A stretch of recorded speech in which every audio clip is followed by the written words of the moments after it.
The wilderness of a culture disenchanted, disillusioned, and disenfranchised.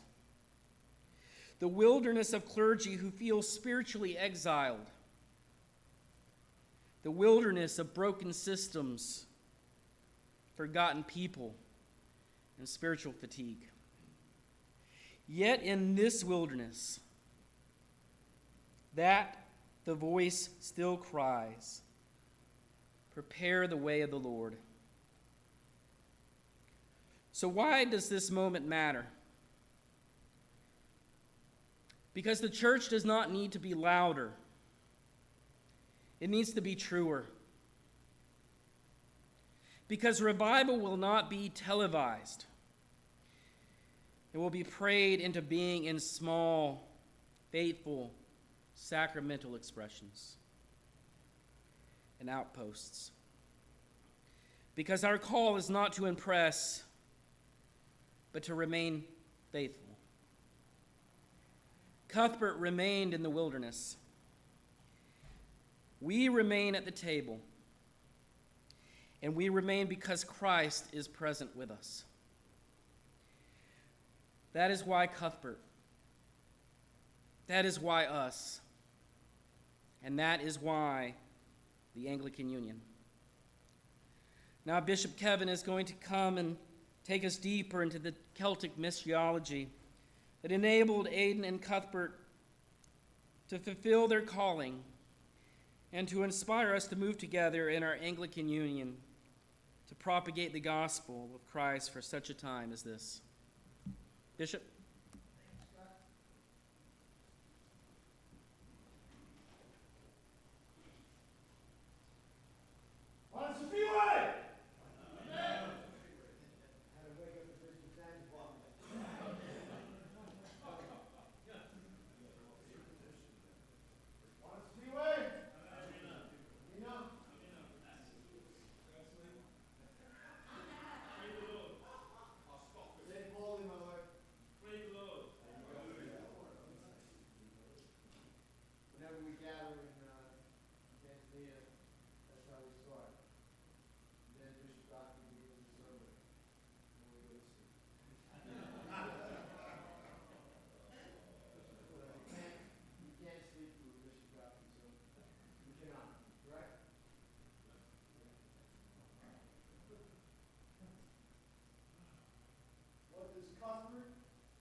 That isn't connected to anybody, like Gibson in Pennsylvania, trying to convert Quakers or whatever he's doing. I'm not sure what Gibson's doing there.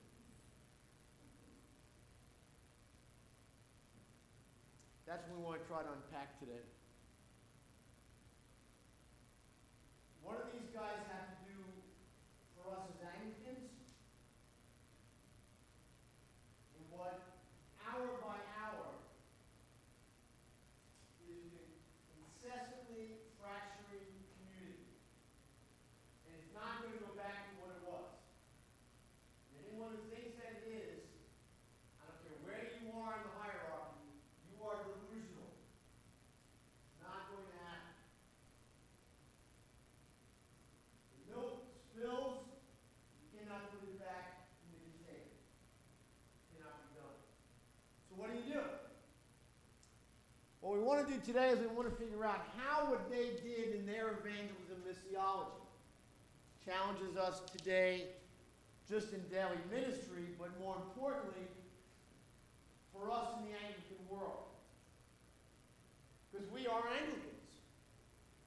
It's great to talk about the Christian church and look, I'm all for Apollo going to talk to pastors Hitler and Jan. But at the end of the day, as the prefect of the Anglican Union in partnership with these bishops, I have to be responsible for a particular entity of this and ask the question, how are we going to go forward? And when I say how are we going to go forward, I mean how are we going to go forward? How is the Bishop of Dar es Salaam going to go forward with us? How are we in communication? What is Godfrey going to do? Affects what I'm going to do, and vice versa. That's the package. So let's try to figure it out. Next slide.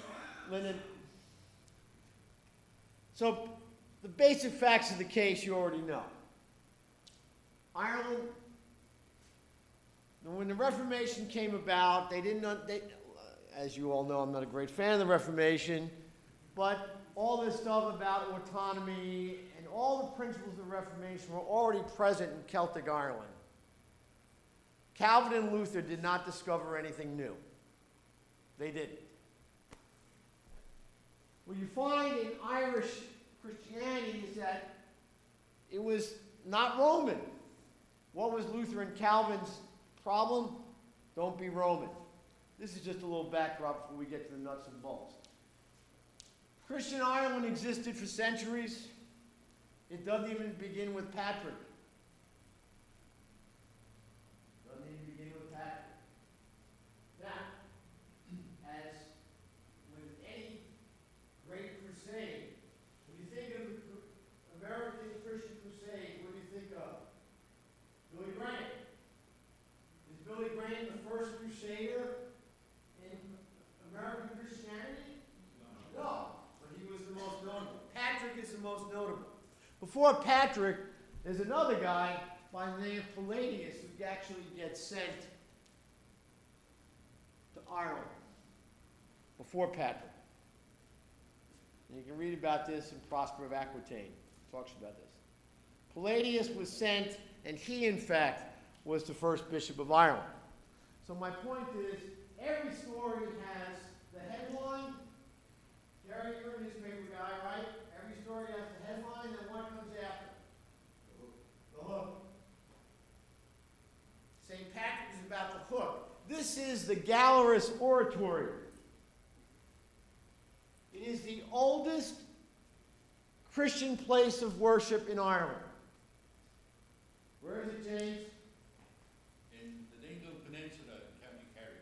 Only one place you want to be in Ireland, and that is the Dingle Peninsula, where they have the world's finest ice cream in Murphy's Ice Cream, just for the record.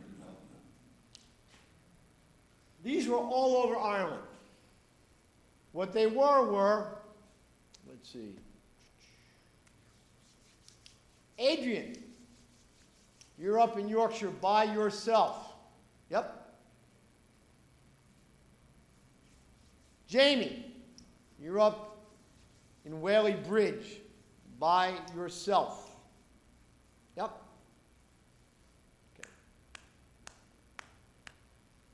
Jay Greener, you're in Chattanooga by yourself, meaning there's no other Anglican Union prospects around. That's what I mean by yourself. This is how Christianity started in Ireland. They were by themselves. These were single places with single clerics. And they built little, relatively little, stone buildings that were oratories, that were open all the time, and people could come and pray. So if you're not clear on the oratory movement, I got not by this point, but if you're not, this is it. Why? Because this is who you are. If you are in a non-parochial cure, in the Anglican Union, stand up.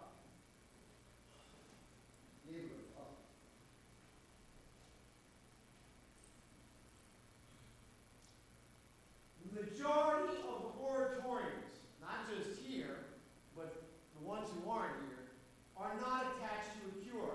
They, in fact, live like this. You sit down. Meaning, they're trying to figure out how do you call together the people of God wherever they are. 2, their sole power is to model Christ. That is their sole power.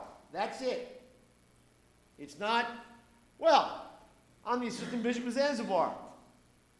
Or, I'm the canon to Rovuma.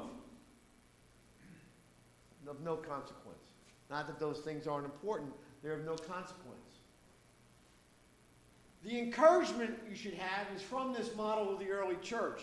Instead, what happens where we are today is we go, oh, I'm not like the diocese. I don't have a cathedral. I don't have a church. Oh, I'm not in the ACA. Oh, I don't have the money for the Episcopal Church. Oh, wow, oh, wow, oh, wow, oh, wow, oh, wow.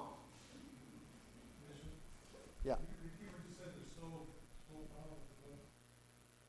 Christ. Guess why? See these buildings? They didn't have any of that either. You're not in new terrain.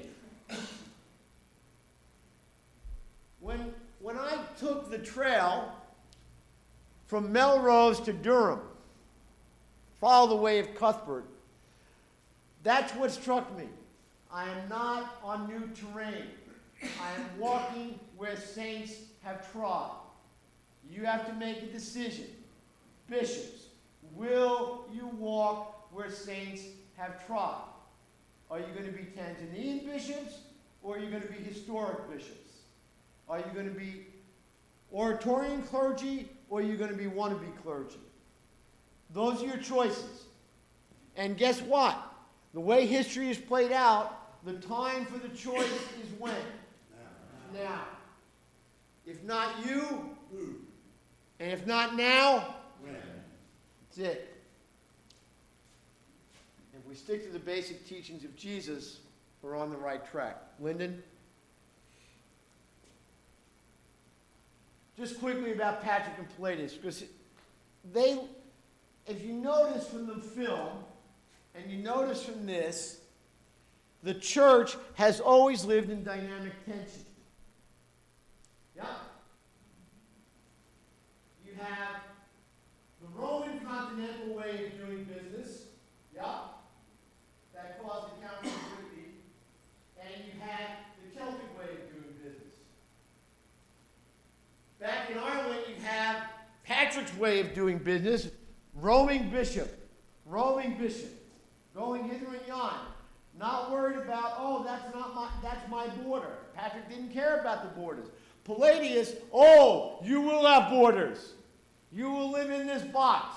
You will be in this diocese. You will do it this way. Tension, tension, tension. It happens again with Cuthbert at Hexham. Thus the Council of Whitby. Tension, tension, tension. Guess when it's happening again now? Today. Tension, tension, tension. How are you an Anglican bishop? How are you an Anglican bishop of a diocese and giving oversight to people all over the world? How do you do that? Tension, tension, tension. Pick one. Say, here's the point. Here's the point. History tells me I don't need to pick one. History tells me that God is doing a new thing. The question is, Godfrey, are you going to be part of a new thing? That's your question. That's your question. That's your question. That's everybody's question. So, this is not, the point is, this is not new. Anybody who thinks they're living through something new is mistaken. You are living through history, telling a story again and again and again and again. This is how God does it. God keeps retelling the story because why? We don't get it. We do not get it on the first pass, second pass, third pass. Why? Because we're not smart. Because we don't pay attention. Now, Patrick did not have a book. Sorry, my lord. I'll give you this. Patrick didn't have a handbook and say, okay, what do I do today? Where's the diocesan manual? Where's the diocesan manual? What do I do here? What Patrick did is he made sure he understood the culture. Paulo, Adrian, when you go to the places for net ministries, what's your first job? Understand the culture. not to say how important you are and why you came, correct? Something new? No. The result of that, by the way, of Patrick understanding the culture, for those of you who are committed to church planting, yes? By understanding the culture, 700 churches were birthed. 700 faith communities were birthed. Now, here's the interesting piece going back to Africa. The culture that you grew up in and that you grew up in isn't the culture anymore, is it? No. It's changing. And it's becoming like what? The West. And why is that happening? Right here. Right here. So, everything I'm saying, if I said this to you 20 years ago, the bishops should laugh at me. But today, you can't laugh. Because today, what's happening here, yes, is happening there. So guess what? Everybody better pay careful attention because it's changing. Patrick figured that out. Now, the fruit of him saying, oh no, it must be this way, it must be this way, the fruit of him not doing that resulted in 1,000 priests, resulted in 150 tribes becoming Christian. Now, meanwhile, those who were friends with Palladius were going, no, stop. You have to do it in the box. You have to do it in the diocese. You have to do it over here. You've got to go to standing committee.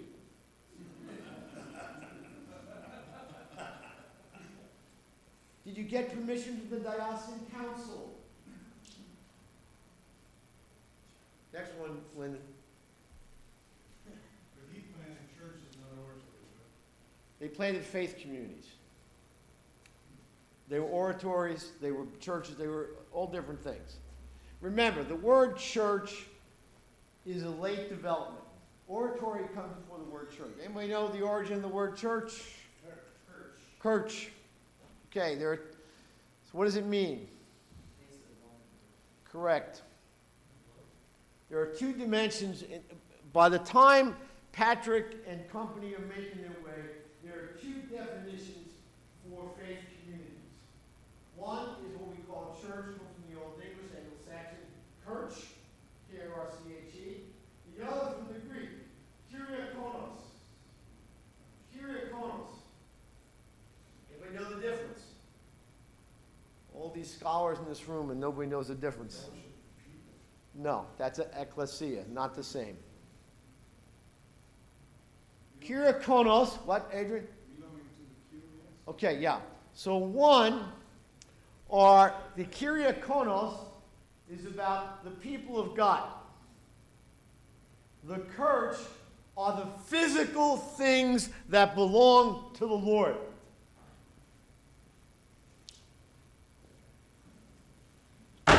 Kirch. Kyriakonos.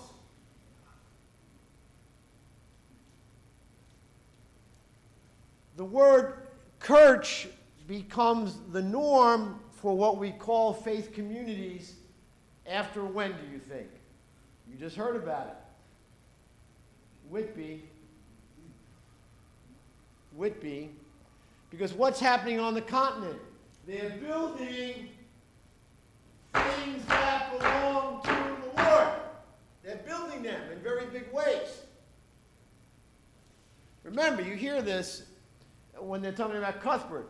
When Cuthbert lived on Innisfarne, the little island off Lindensfarne, he lived in basically a shack.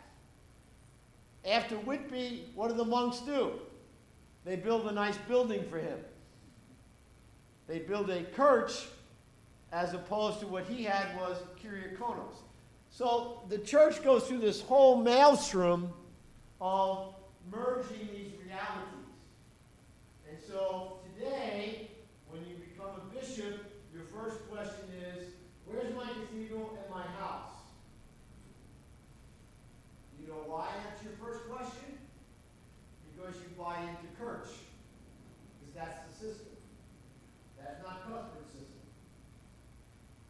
difference. Next one, Lyndon. That answer your question, Paul? So, what's the challenge here for a post-Christian West? And let's be honest. The post-Christian West is coming to a Tanzanian town near you.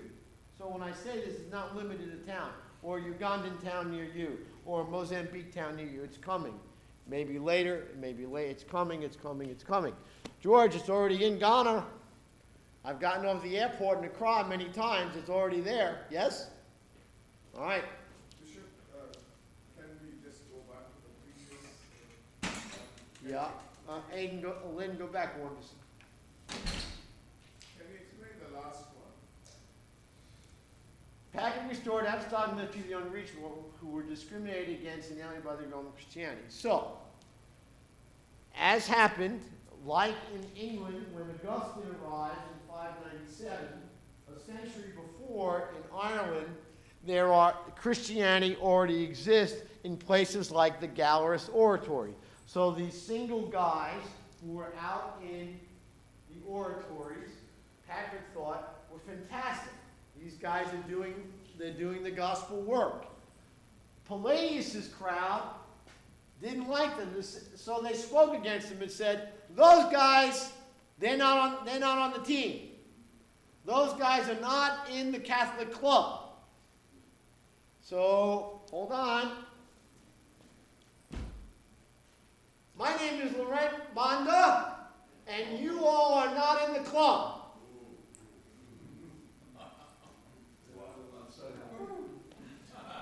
What's the difference between that and what just happened last Thursday? What's the difference? No difference. Time. Time. Now, because I'm an equal opportunity insulter, I'm the presiding bishop of the Episcopal Church, showing row, you all are not in the club. What's the difference?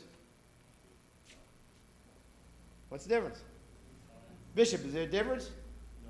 No. No difference. If you're a bishop, you have to make a decision. You're going to decide to broaden the club, or you're going to decide to discriminate against people who are different from you in the club. That you have to decide.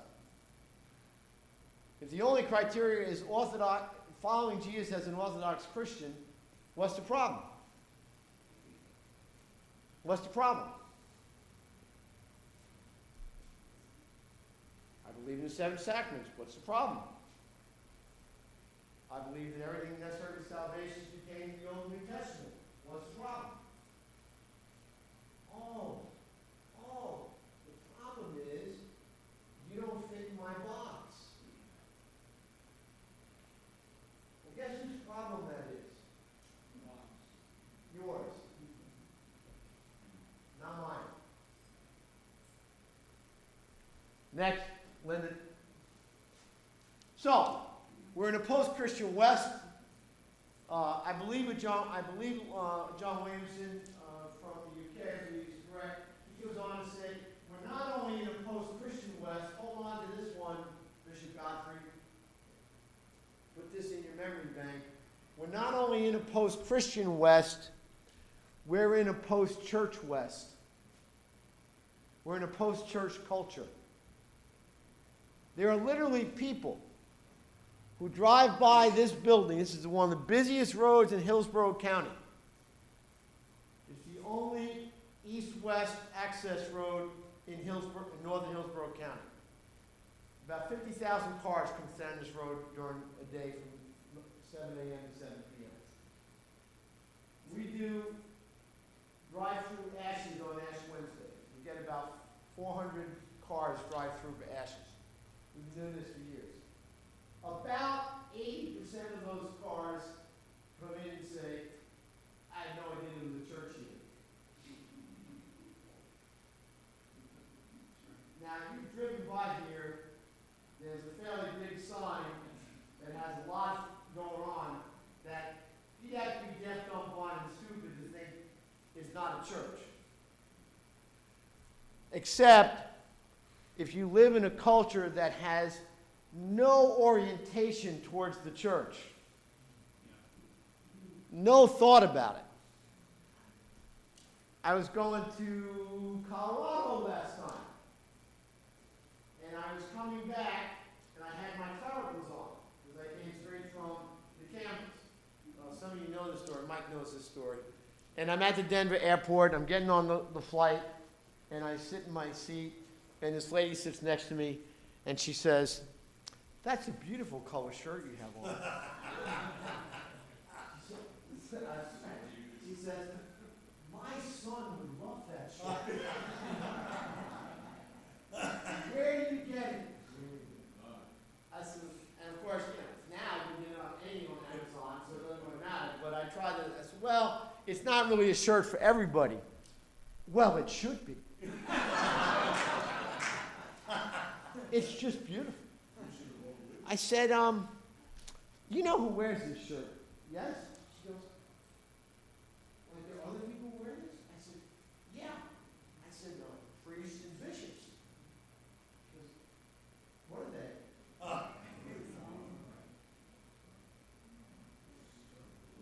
"What are they?" This was a very well-dressed woman. She was very well-heeled. Was she Western? What's that? Was she from the West? She's American. She lives in Denver. Which Pete and Lisa will tell you is one of the most unchurched places in the United States. Right, Jay? So we live in a post-church world. Everybody lives in a post-church world. And if it's not completely that way, it's coming. So, like the Celtics, who also lived in a pre-church, there's no difference between a pre-church world and a post-church world. In missiology, there's no, let me say it again, there is no difference between a pre-church world and a post-church world except this. Pre-church, there's ignorance because of no information.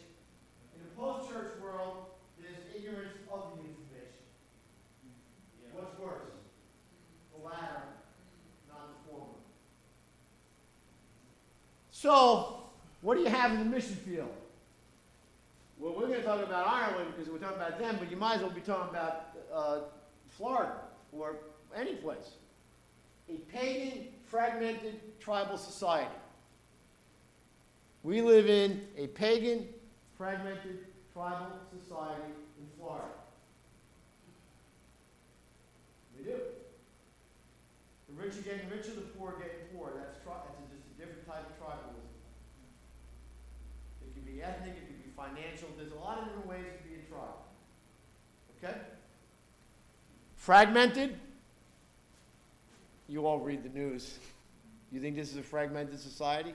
Oh, but not to worry, we're the only one because they don't have this problem in the United Kingdom or in France or in Belgium or in, oh, wait a second. It may be that the world is this way. Had never been Christianized. If you're in a post-Christian world, they left Christianity behind. You say, well, wasn't that way when I was young? Fantastic. Fantastic. If you could only go back in time, this would not be a problem. But to my knowledge, there is no time machine. So that idea doesn't matter. And what's occurred, and this happened in the continent, not so much in Ireland and England after the 6th century, what happened in the continent, they lapsed back into paganism. And it wasn't until the monastic revival that it comes back. Yeah? The gospel is foreign to most people. The gospel is foreign to most people. The gospel is foreign to most people. God, that's a lovely shirt you have on. That tells you the gospel is foreign to most people. It's just that simple. The culture is more and more decentralized because of being tribal. Now, the critique back then and the critique now is the same. Back then, the critique in Ireland was you guys lack a Roman infrastructure. If you're an Anglican, you lack, well, I don't know, depends who you talk to. If you talk to the Anglican Communion Office, you lack this. You all have the proposal.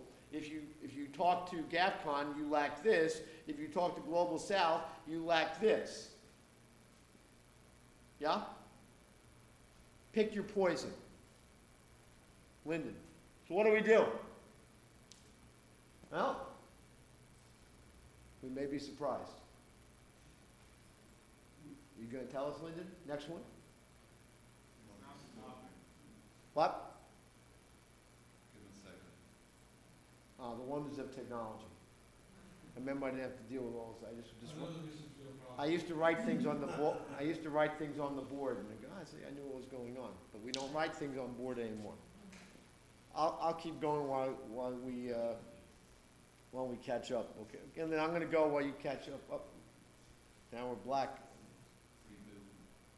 Okay, all right. So, what's our context? You just had our context is simple. The world is the mission field. Not the diocese, not the country, the world. Back one, Lyndon. Skip one back.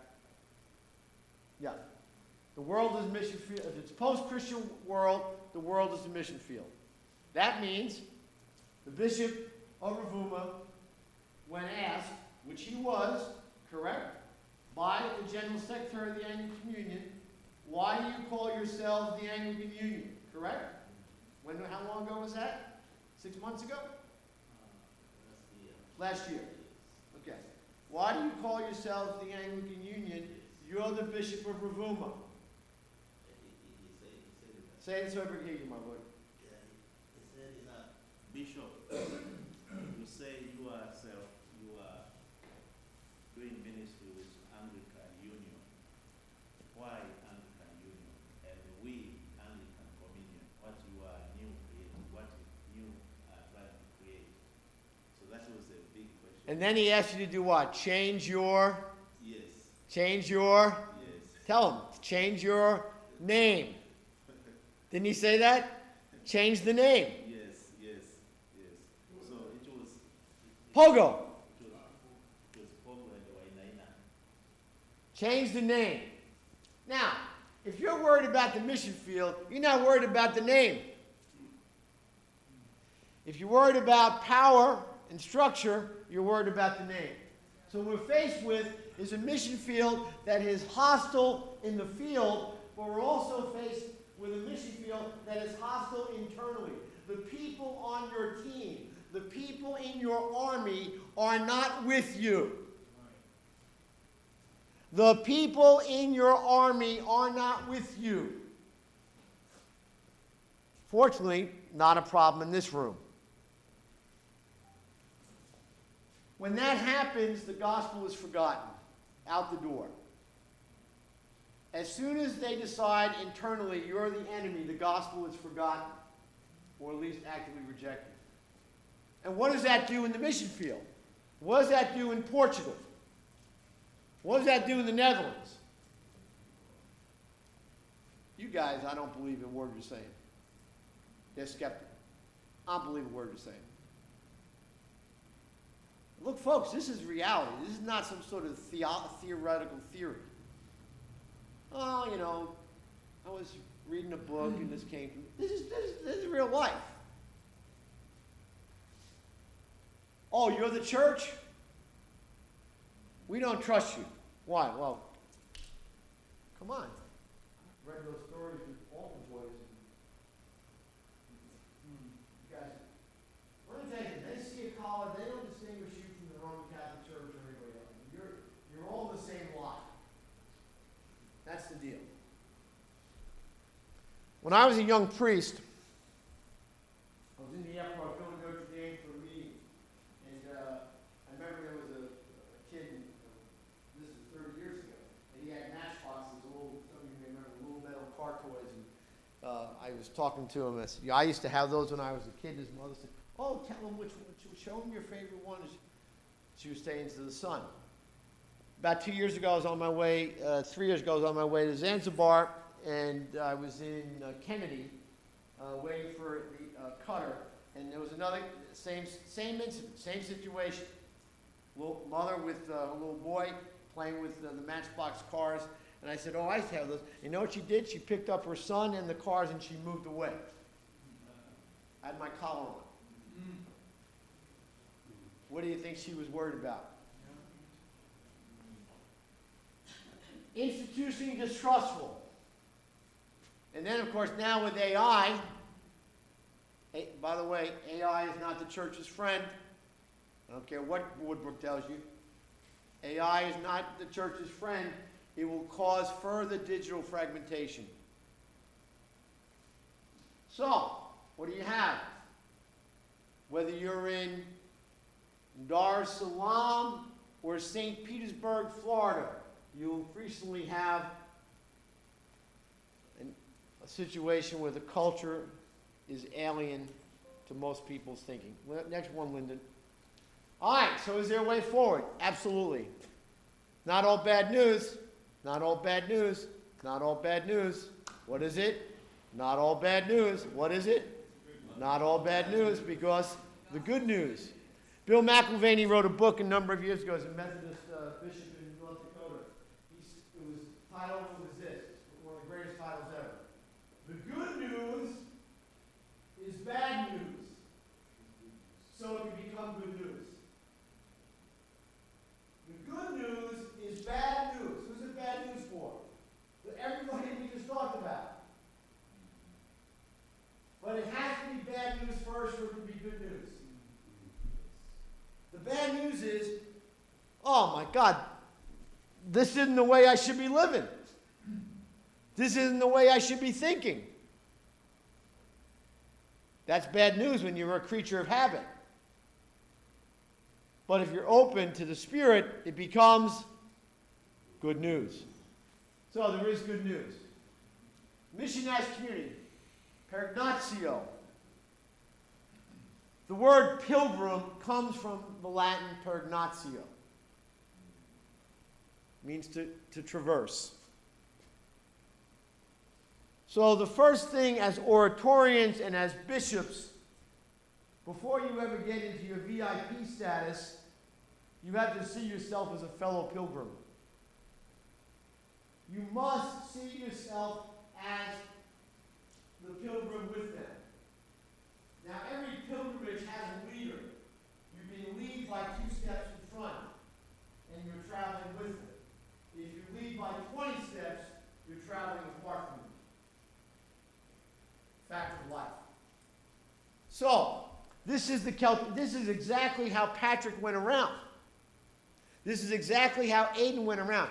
When Aidan made the trip from Melrose to Linden's farm, he stopped at every town and people came alongside him. And they walked arm in arm. Now let me tell you something.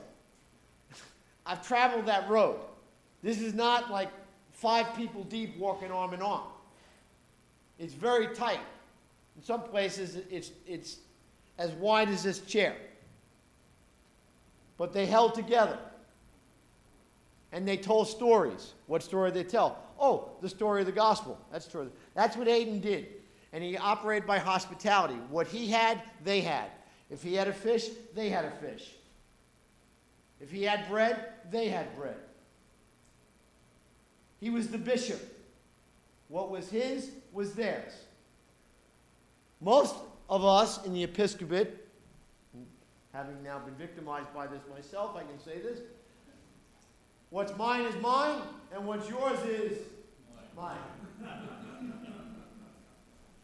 That's not the way it works. Celtic missionaries did not primarily establish churches in existing towns. They established oratories, monasteries. That's what Aidan did. He went and said, okay, they would say to Aidan, we can't go any further. We're about 10 miles from Melrose. They're in Marston, which is about 10 miles down the road.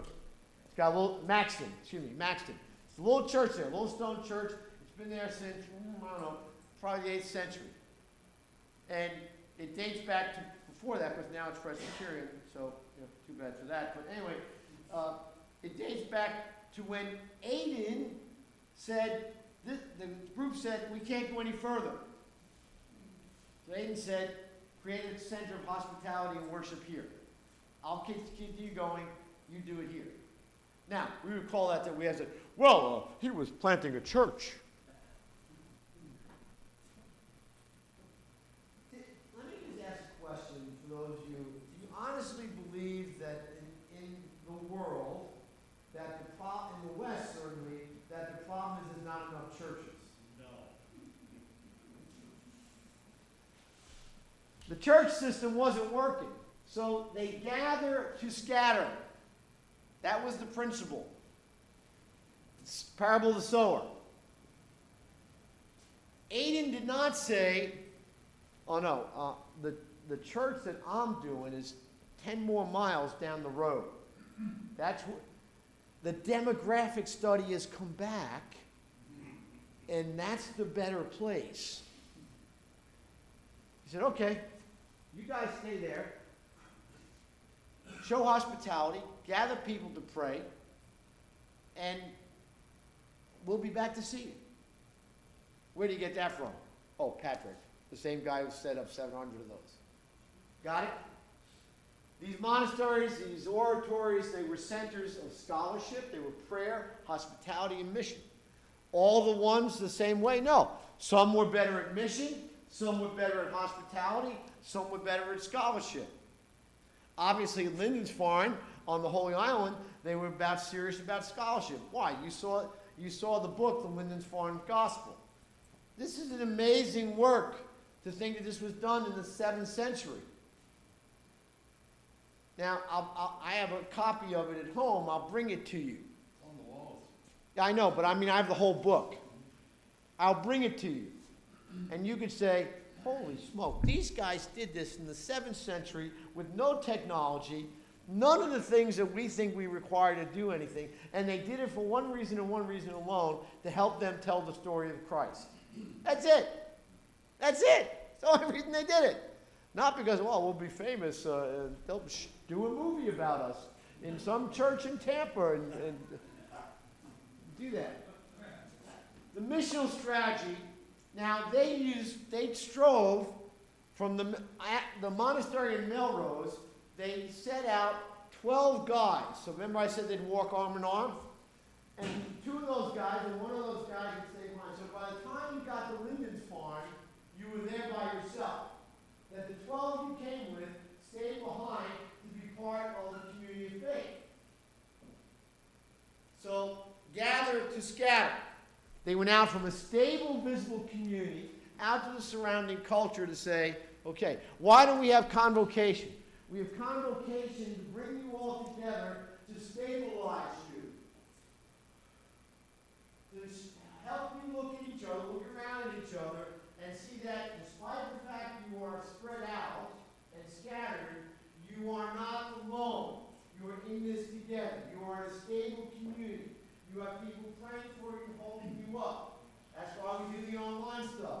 That's why the provost checks on you. Those are all signs of stability in the present situation. This is how you build mission as community in a fragmented world. Bishops, what are you doing to reach out to your clergy and people who are fragmented? You better ask yourself that question. If you're not, you won't have any clergy. Slide 2. We live in digital relational fragmentation, as pointed out, that we must move from an event-based. Does your church have Alpha? Oh, you gotta have Alpha. Oh, you gotta have Alpha. How can you be a church and not have Alpha? That was like 20 years ago. Now we have this. Do you guys have Fresh Expressions? Oh, you gotta have Fresh Expressions. How can you be a church if you don't have Fresh Expressions? Or, you have to see it.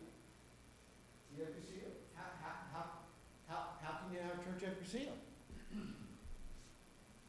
Or, let's go to Tanzania. You have a Bible college? Oh, you can't be a diocese without a Bible college. Oh, no, you can't be a diocese without a Bible. You have to have it. You have to have it. But actually, Adrian, and Apollo, and PJ show you you don't have to have a Bible college.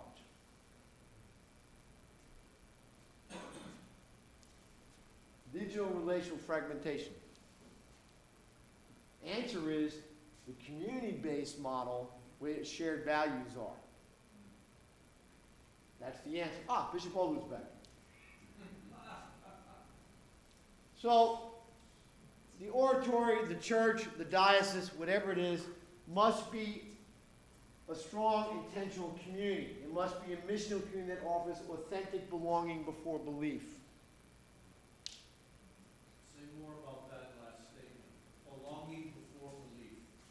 If you have a fragmented world, you have people who live in isolation, and you want to come to them and say, Jesus is the answer, it assumes they know the question. And I'm here to tell you, they don't know the question. If you're this fragmented, and it's because of this universe, this is where people live and get their answers. They're not asking on TikTok, is Jesus the answer or the question? I'm pretty sure Jesus isn't on TikTok. You know what I mean. He's not putting his own videos out. So what has to happen? If you don't know you're fragmented, but you live a fragmented life, you have to introduce people to a way to be community. You have to offer them a model. And then you say, well why are you doing this? Why is this so important to you?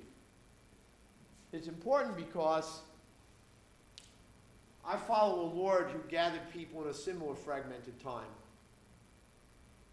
that was divided and broken and poor. And he changed the course of civilization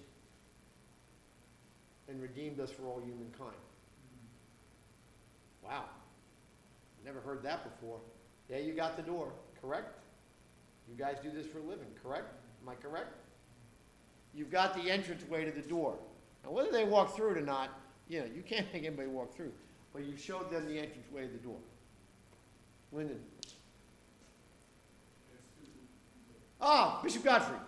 Yeah, so on this fragmented society, Yeah. we are authoritarians. How do we grow that? We model community. So in your diocese, that's what you're worried about right now, because you're a diocesan bishop, right? You encourage them, and it happens. I mean, I've been to your diocese, so I can speak with some wisdom. When you and I went out to that new church and laid the cornerstone, how many years ago? 5 years ago we did that? Something like that? What happened? The whole community came around. The difference is you have to encourage them. You must continue this way even when the bishop is not there. It's not just enough to come and welcome the bishop. You must do it all. This is who you are. This is how you survive. This is how you flourish. Not just welcome me as the bishop. So that's the piece. How do you keep doing this even when I'm not here? So you encourage people to stand for themselves. You encourage them to stand for themselves, but you also say, how will you commit to this? Say, I may be back next Tuesday. What will happen if I don't tell you I'm coming, but I come? Will you not do this? Oh, they'll say, oh, we should be doing this all the time. We should be taking care of our friend. I'll give you an example. I remember when Kabundo Diocese was first established, when Sospeter first went to Kabundo.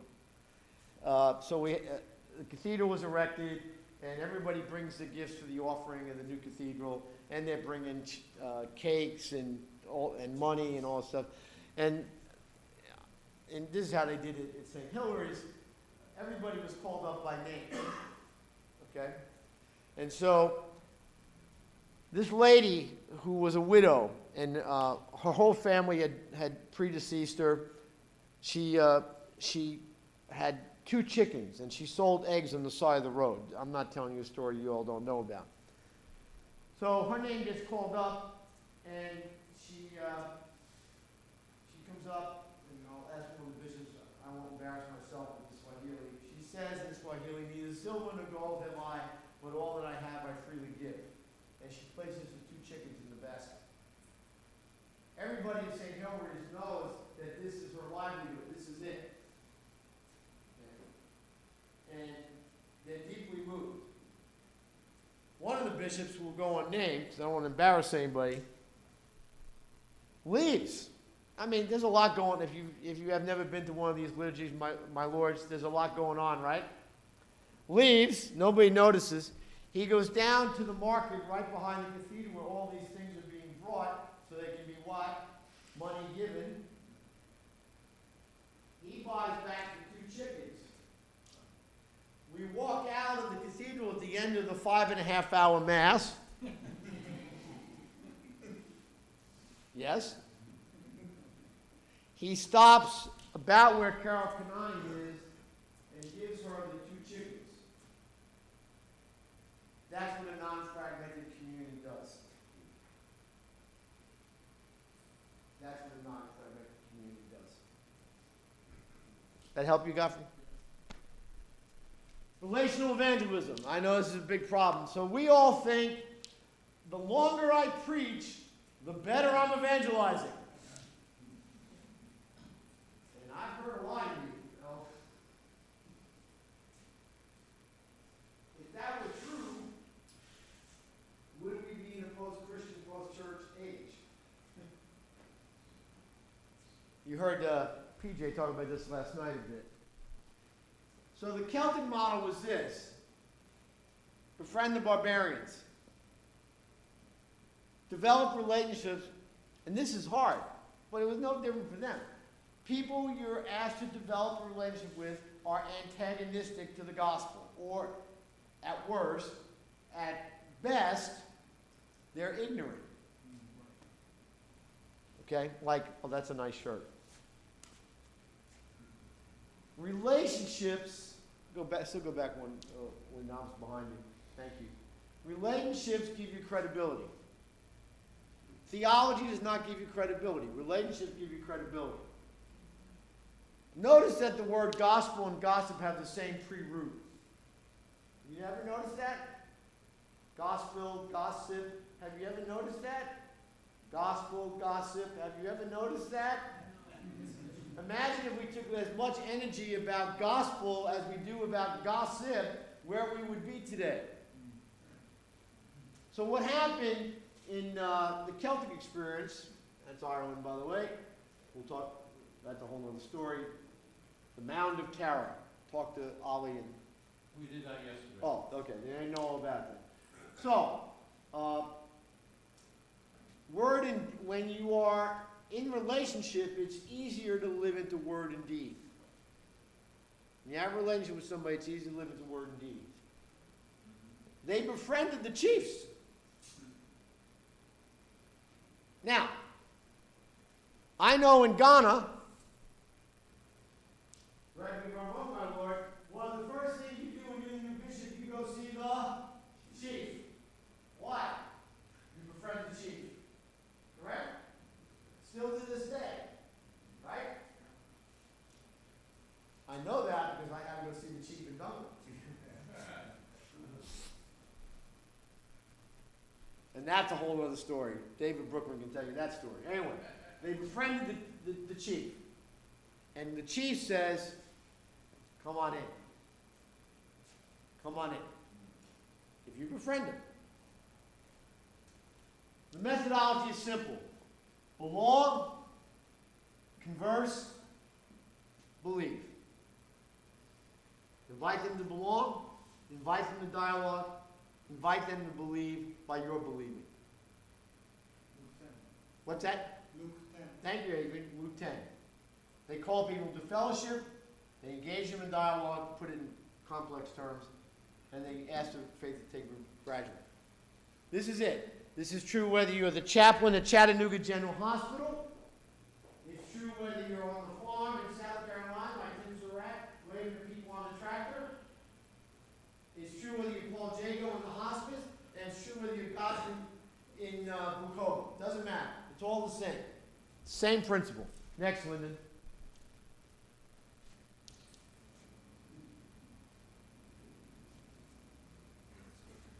Stuck again. I'll keep going independent of you.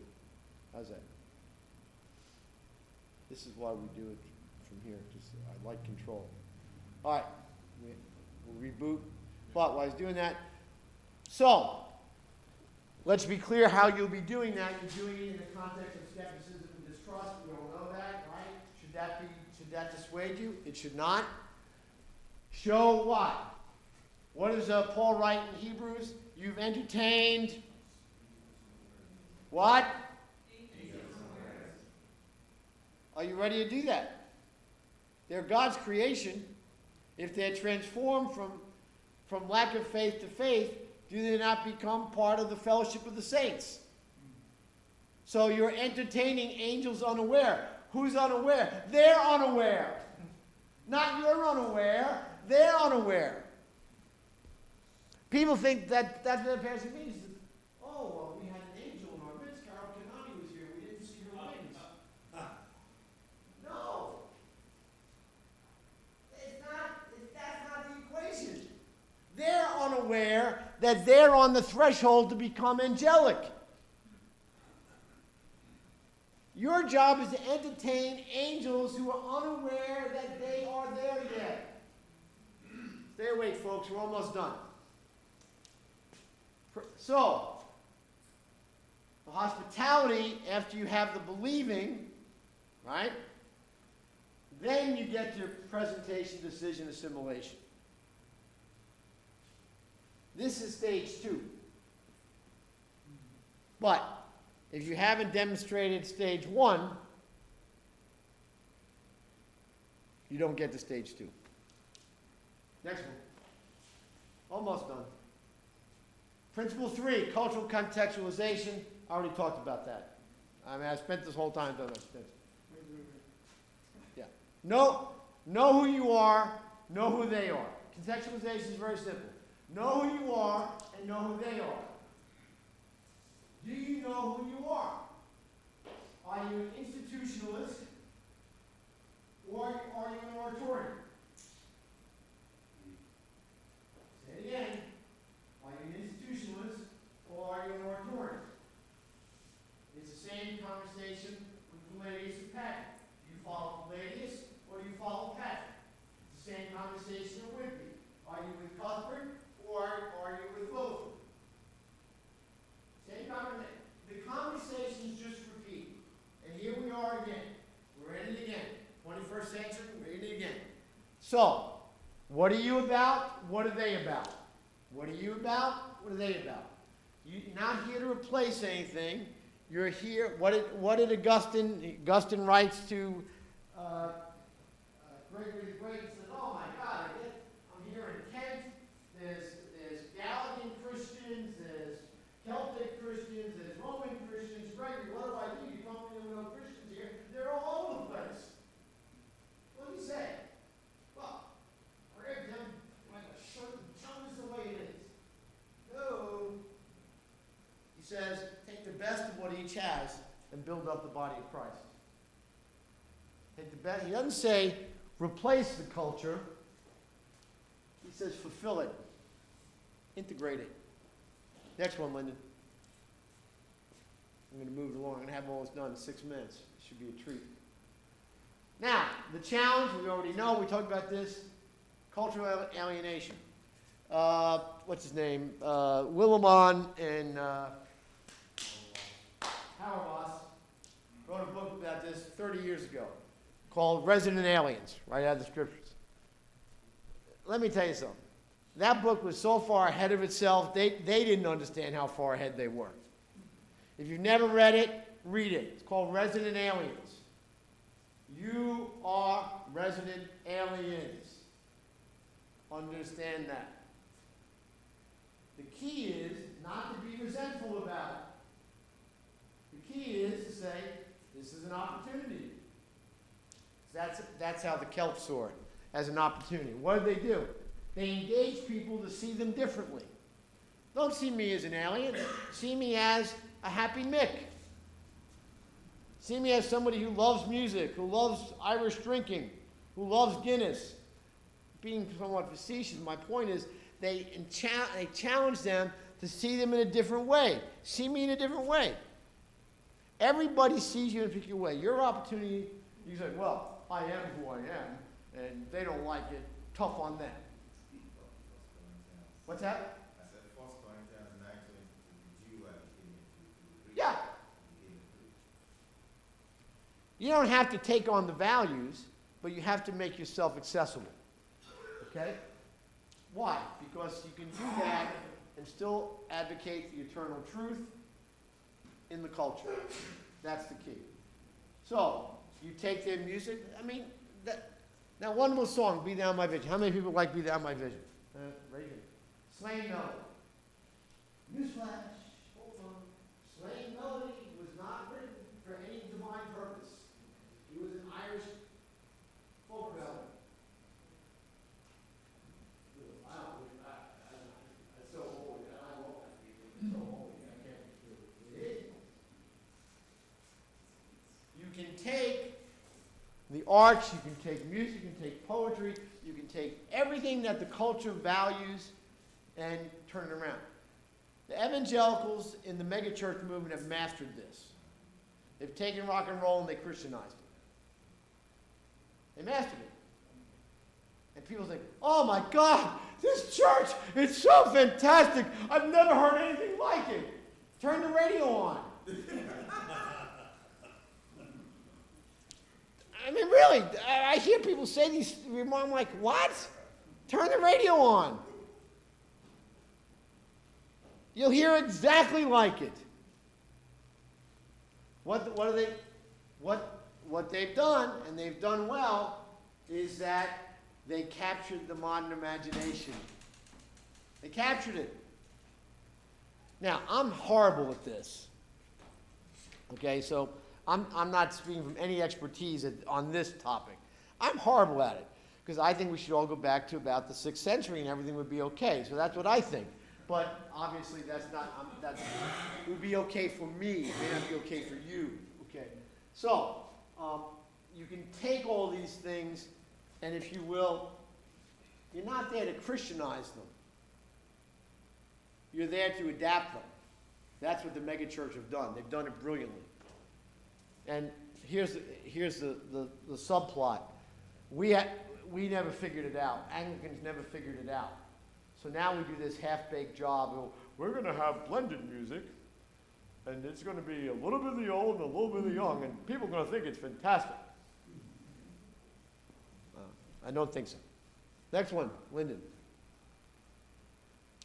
So, the key about the Celts is this. They were willing to be martyrs. Are you willing to be a martyr? Bishop of Zanzibar, you with me? Do you know any martyrs? Yes, you do. You just buried one. Do you know any martyrs?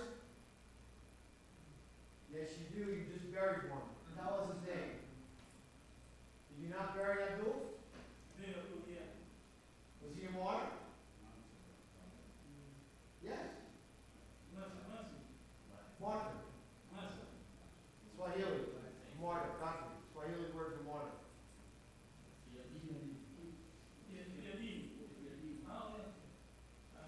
You know a martyr? Yeah, very well. Who baptized that martyr? You do. You're in the story. You're in the middle of the story. Colored martyrdom. You all know about colored martyrdom? One martyrdom is red martyrdom. That was Abdul. That's one martyr. Next one, Lyndon. There's green martyrs. That's the Glendalough, the monastery at Glendalough. That's founded by St. Kevin. Green martyrdom refers, listen carefully, to a form of Christian devotion and sacrifice where individuals have left behind worldly possessions and attachments to embrace of life of spiritual austerity and self-denial. Not for everybody, but people do it. So, Cuthbert, green martyr, he He wasn't killed. You're not killed for this, but you transform your life completely. You transform your values completely. You are unapologetic. Bless you. You are unapologetic about how you reorient your values. It's called green martyrdom. It used to be very big in the Middle Ages. And then it fell into disfavor. We only talked about the red martyrs. Why? Because the green martyrdom we can't get out of. We can do it. We can do it. We choose not to. Okay. You leave everything behind for Christ's sake. Lyndon, next. White martyrs. The white martyrs is St. Brendan. It's in that picture over there. If green martyrdom failed,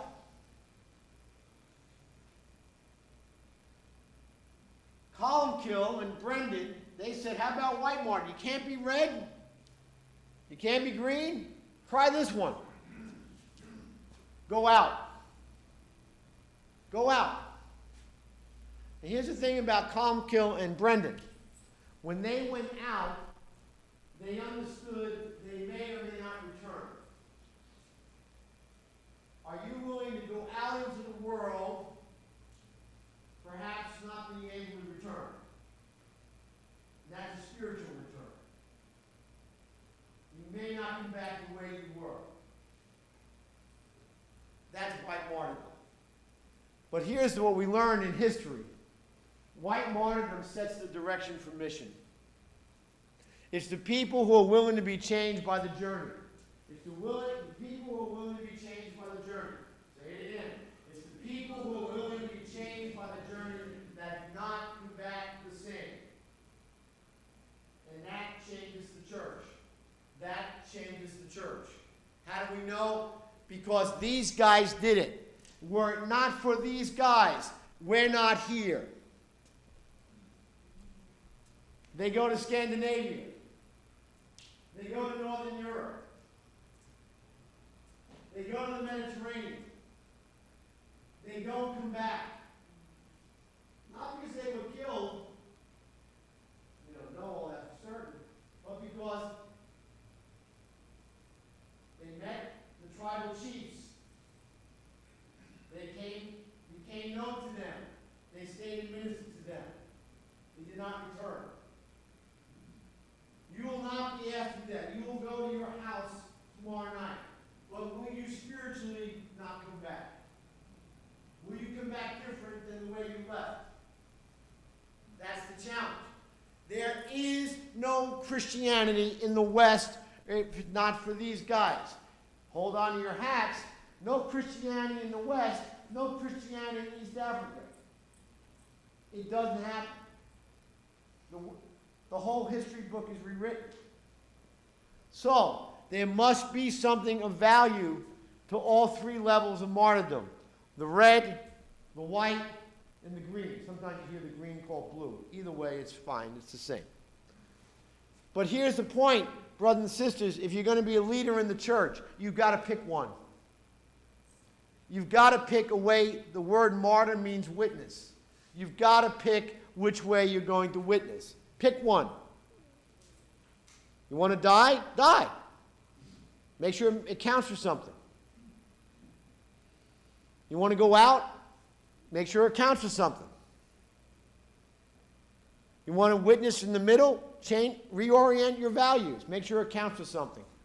Linda, next. Almost done.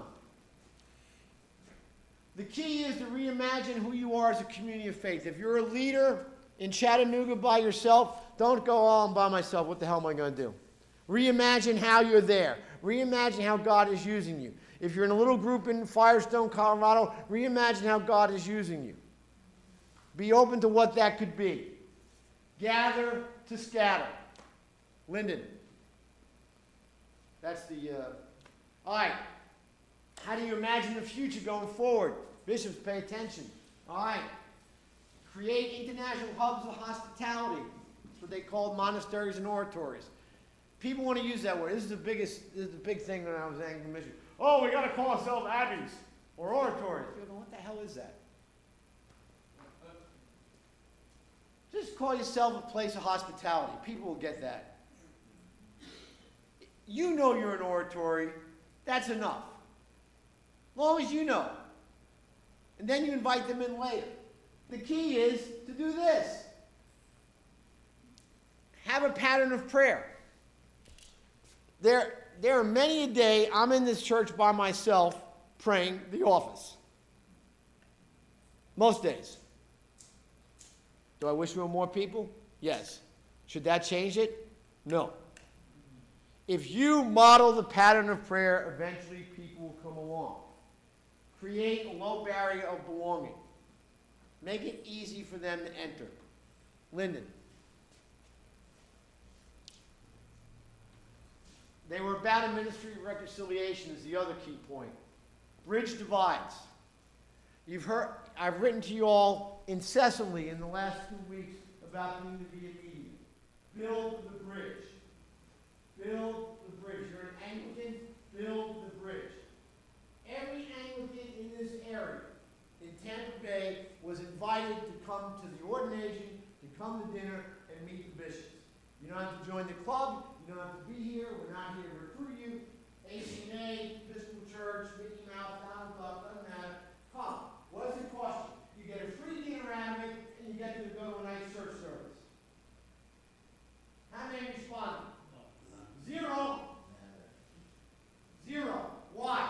Because they are not committed to bridging the divide. Matter of fact, they are committed to furthering the divide. We are not committed to that. We are committed to bridging the divide. We're committed to gaining clearance so that there's overhead. That's what we're committed to. That's it. Next. Belong, converse, believe. This is a summary. Phase 1, phase 2, present, decide, assimilate. You cannot ask them to make a decision for Christ if you haven't done this. And what do we do in the West? We preach till Jesus comes home, and now we'll have an altar call for you to give your life personally to Jesus. Come on, you got to be kidding. First of all, where is that in the tradition? Other than 100 years ago in California. As far as I know, that's its origin. Am I wrong here? That's it. Whether it was a state church in Armenia in 319, belong, converse, believe. Then you present, decide, and assimilate. That has to be the long-term commitment. It's called slow evangelism. It's called slow evangelism. What's it called? We don't like anything slow. We want things fast. We want it now. Come on. I just got it on Amazon. It's going to be here in 10 seconds. Okay? That's what we want. That's what we want. And here's the deal. If you operate that way, it must be good. But if it's slow, it can't be good. Can't be good. Boy, Jesus would be in big trouble if he were around today. Anyway. No quick results, not a quick fix. Lyndon. Big picture. Pay attention. Ding, ding, ding, ding, ding, ding. The current crisis in the Anglican Communion is here today not because of sex. It's not about homosexuals, not about same-sex unions. Those are the symptoms. They are the symptoms, they are the symptoms, they are the symptoms. They are the symptoms. Bishop Murphy nailed it. It's this way because there's a crisis in leadership and a crisis in faith. What is it? Repeat it. He's not around anymore, but it needs to be said. There's a crisis in leadership and a crisis in faith. What is it? A crisis in leadership and a crisis in faith. That's why the communion is the way it is. It has nothing to do with sex. Sex is the symptom. It's the symptom, it's the symptom, it's the symptom. The symptom does not tell you what the illness is. The symptom only tells you there is an illness. I have a skin rash. Oh, it looks terrible. Well, I'll put some salve on it. No, it looks a little better.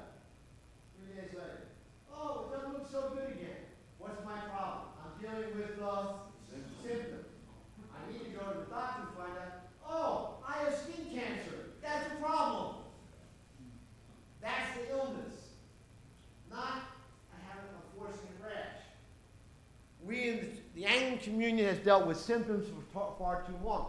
And now we got three characters running around going, all right, those of us on the Inter-Anglican Standing Committee for Unity and Faith, we have this solution for your symptom. Here's a salve for your symptom. I'm GAFCON. Here's a salve for your symptom. I'm the Global South. Here's a salve for your symptom. Now, it may make it look better. You will still die of cancer if you leave it untreated. That's just a fact. The Celtic Church had a different approach, and we just heard about it. We should not be alarmed by the question of decentralization, or what we call now impaired communion. The Celtic Church was built around that model. Patrick did not go around and go, all right, that Palladius, he's a jerk. He's a jerk. You should follow us. And they would go, well, we like his priest this year. We like his priest. So, okay, well, you preach, and you just come along with us, and we'll do it together. We can do that? Yeah, sure, of course. Patrick moved on. He didn't say, you must sign on the dotted line. Now, we go through this all the time. Terry Blackman called me and says, oh, we got this guy, what's his name again? Mason, he's coming over. We want to work with him. What do you think? I said, yeah, okay. What did I say? No, it's a terrible idea. What did I say? Let's see if we can find a solution. Well, let's see if we make this work. So I write to the guy and say, hey, look, you got our guys there. This is what we've been doing. I've been in Portugal for years. I know all about over there. How can we do this together? Answer? That's not gonna work. That's not going to work for me.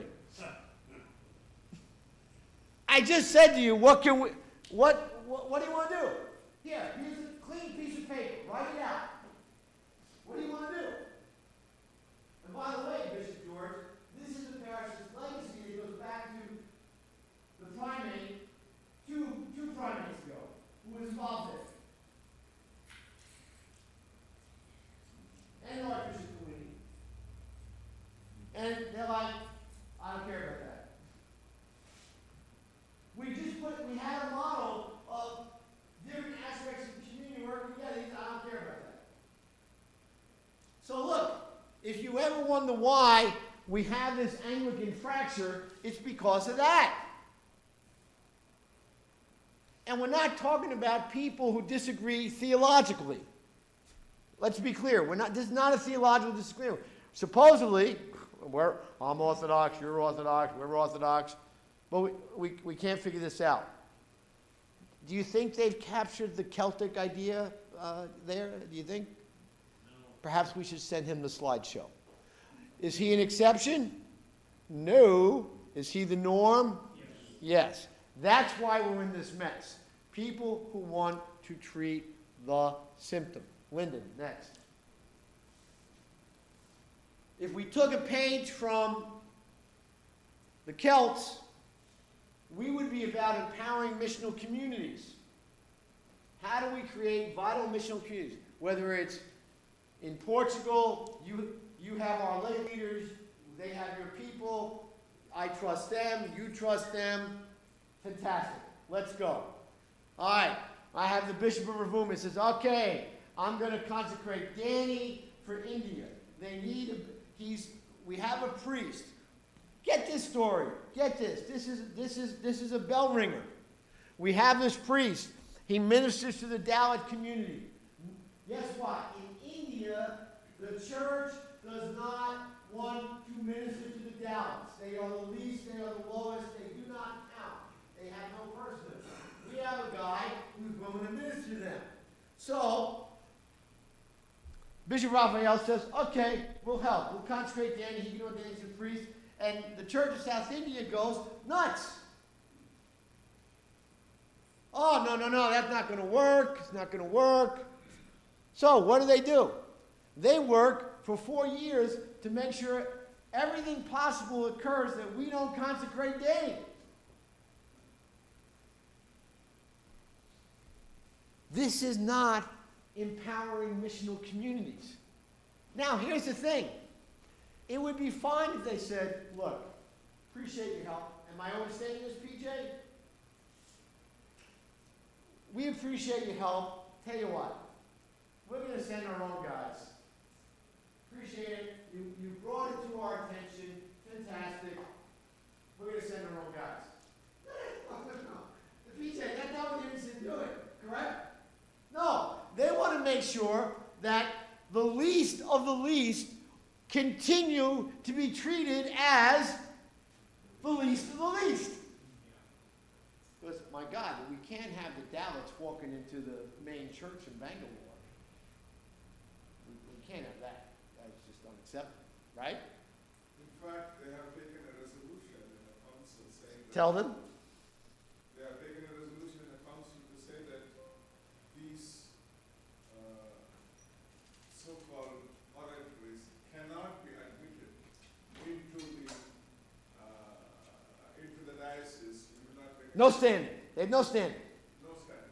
That's it. Oratories that Danny establishes have no standing. How many is that to date? 60. 60. Now, by Indian law, they can't gather for worship. If you're more than 50, you have to be in a separate place. So figure, just take 60 times 50 on a given Sunday. That's what? 3,000? All right. So 3,000, it's more than that, but let's just go with that number. It's 3,000. They just decided in a vote they don't count. Oh, and by the way, the Church of South India is part of the Anglican community, in case you were not aware of that. Okay, so the key for missional communities, one of the keys for missional communities is moral and spiritual credibility. As Bishop Murphy used to say, very simple about moral and spiritual credibility, he'd tell me, whenever I went out on the road, he'd say, Kevin, make sure your A is A and your B is B. And if you speak and you find out that your A is not A, stand up, be accountable, and say, I made a mistake. It's not A, it's B. That's what moral and credible leadership does. And what it does, it builds up the community. It doesn't diminish it, it builds it up. Okay?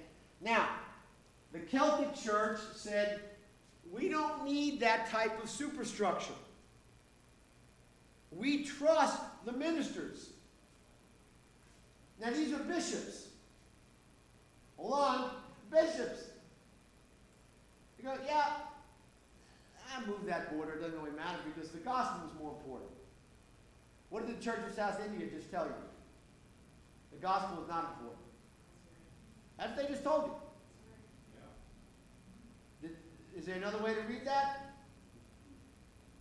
Bishop, you're a smart guy. Am I interpreting that wrongly? Bishop Jackson, am I interpreting that wrongly? Oh. Should we have a problem with that? Yeah. So what should happen? We should go forward.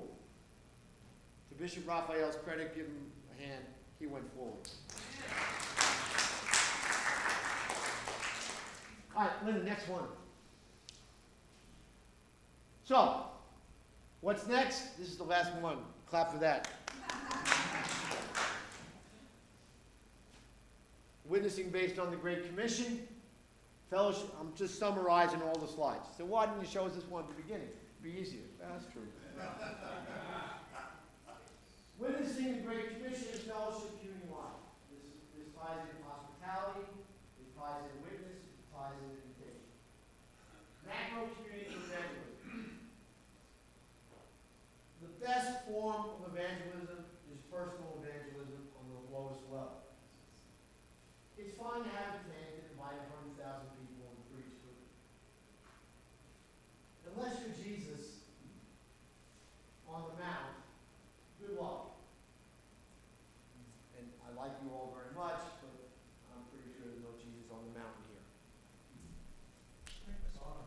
Yeah, you might have, Paul. Well, there's no boundaries.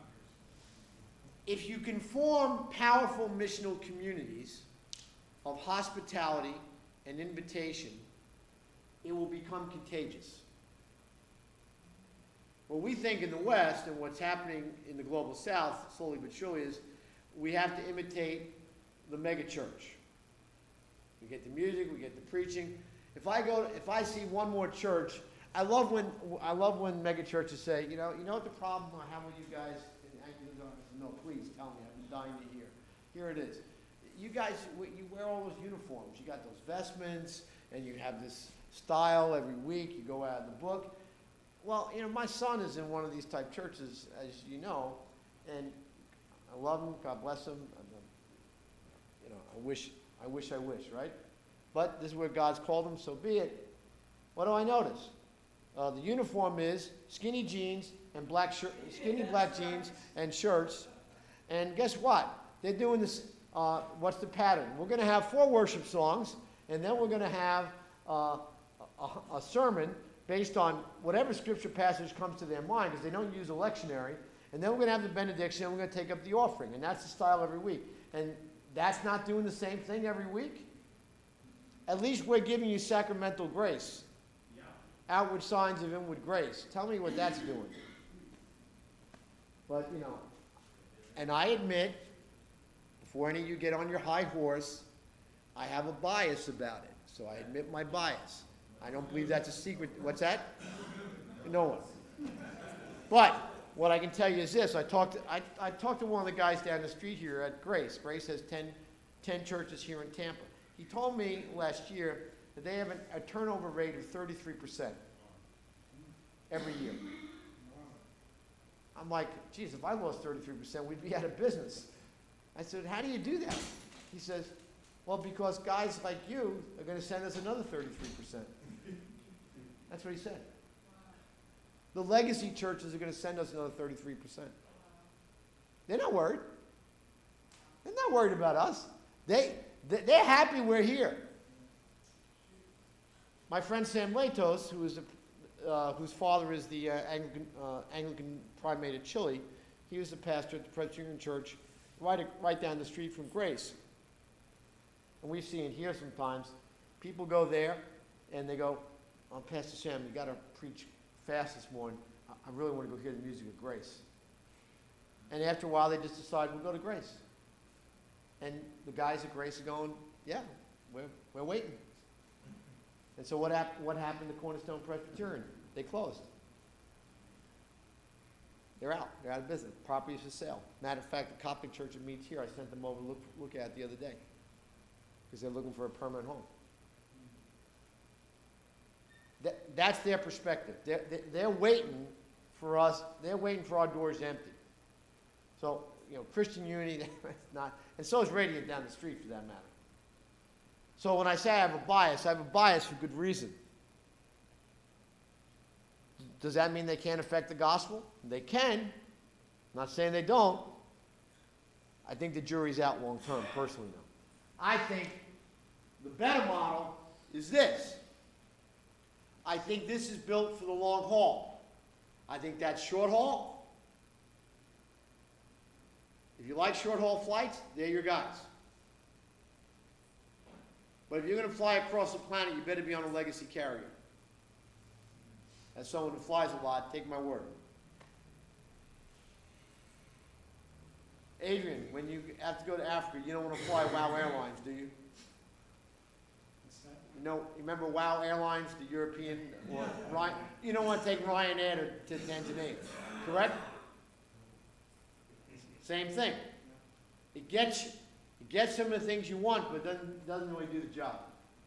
Rediscover the apostolic ministry of the church from the ground up, not the top down. And if you put all things together, we see with Danny, you reach the unreached, you share the faith, and you train people for what's next. And what's next? Kingdom. That's my pitch.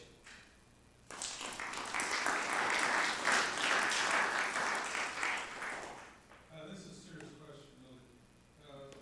We're talking about engaging modern imagination. Yeah.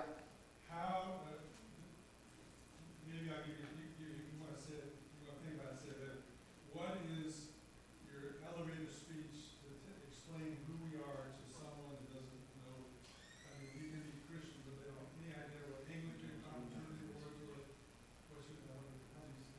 If I was put on elevator and asked that question, Paul, because remember, you don't have prep time, so you better have the working categories in your P-brain. So, what I would say is, that Jamie had this and, Adrian on the plane, I think. I would say, let's say it's about resurrection, let's kind of limit it, or Anglican Union. As Anglican Union, we're laying in clergy that are committed to forming faith communities that are about prayer, study, and building up the body of Christ as a united body. That's what I would say. Keep it simple. So prayer, Prayer, study, works of mercy, and building up the body of Christ. and. Yeah, but if I use the word charism, they'll be going, what the hell are you talking about? And on that note, how are you going to enlarge it? How are you going to get out to people? And I know, and I just spent No, no, an hour no, talking. in the sense of what's happening in Anglican Union is awe-inspiring, because people are the feet and hands of Christ. What I have met are the feet and hands of Christ. I'm in awe and respect to you all. And I look back to Acts, 120 people started, Paul went out, he planted, and people worked from their homes. Mhm. The church started from their homes, okay? Was it a tone-based, origin-based? But something so spectacular, I look from a point of a business person. I see things on a broader level. You have something so saleable here, so true, so fantastic, the beauty of just the propagation of the gospel. Simple, and what you said. But you talk to anyone and you say, Anglican Union, oh, wow, it's sort of this thing, but it's not, because people aren't being educated. Where am I going with this? I think of Father Timothy, I think his name was, Yeah, that's Tim Surratt, he's a big problem. Yeah, okay. And I remember the first day you said that you knew Rick Warren, yeah? Rick Warren from the very beginning, small, etc. Now, if you look at Rick Warren, the purpose-driven life Mhm. was literally, he did it, it's second soul only to the Bible. And the thing, it was a program. So I'm just coming, Alpha Church, program. And I keep going back to this, program. People are looking for a program. They need. Some people looking for a program. But they need a treadmill, Bishop. They need a treadmill because they don't understand. A lot of people don't even know how to pray, I come across. So they need a treadmill to get on. So you guys got the treadmill. You got it. But you're not selling it. So where am I going? Can I just say this one thing? What has actually, and I believe. I'm never going to say just one thing. Take it what as you want. I feel the Lord is speaking to me. What I saw, Cuthbert, and the journey, and the walk, and things like that, we cannot physically walk with people. You can. But what you can do is you can sell the walk. There is more talent in here to write a book like Purpose-Driven Life as the walk. Mhm. As the walk, the Cuthbert walk. And let people have that walk with you.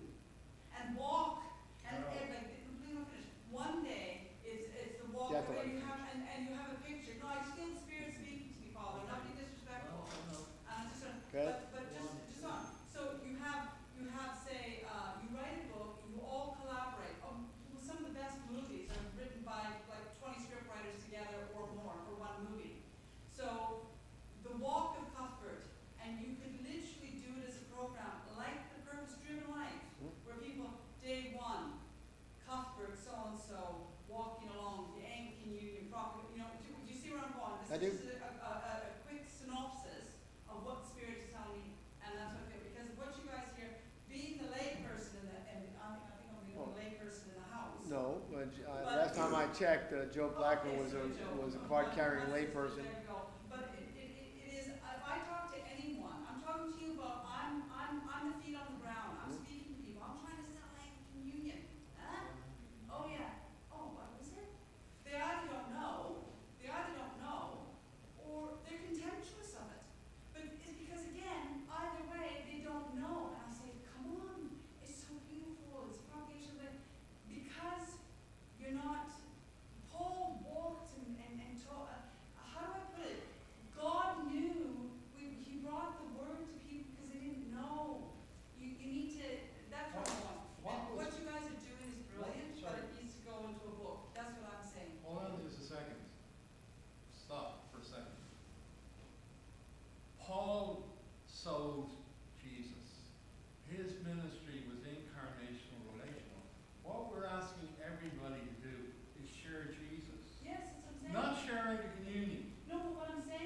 say to the community.